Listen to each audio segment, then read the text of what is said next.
पाकिस्तान की सियासत पर नजर डालेंगे। आपको बताएं, वजीर आजम शहबाज शरीफ और मुस्लिम लीग नून के सदर नवाज शरीफ के दरमियान मुलाकात में मुल्की सलामती और कौमी यकजहती को नुकसान पहुंचाने वालों का मुहासबा करने और मदारिस बिल पर मौलाना फजल रहमान के तहफ़्फ़ुज़ात दूर करने पर इत्तेफाक किया गया। 26 नवंबर के वाक़यात और PTI की मुमकिना सिविल नाफरमानी की कॉल पर भी तबादला ख्याल किया गया।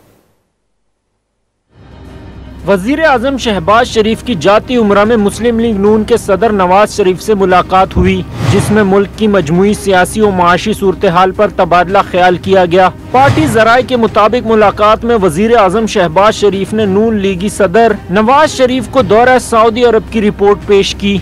SIFC के तनाजुर में बैरूनी सरमायाकारी में पेशरफ्त के बारे में बताया और सऊदी अरब समेत दीगर मुमालिक की पाकिस्तान में सरमायाकारी के लिए दिलचस्पी से भी आगाह किया। मुलाकात में 26 नवंबर के वाक़यात और PTI की मुमकिना सिविल नाफरमानी की कॉल पर भी तबादला ख्याल हुआ। नवाज शरीफ और शहबाज शरीफ ने इत्तेफाक किया कि मुल्की सलामती और कौमी यकजहती को नुकसान पहुंचाने वालों का मुहासबा किया जाएगा। तरक्की की राह में किसी को रुकावट डालने की इजाज़त नहीं दी जाएगी।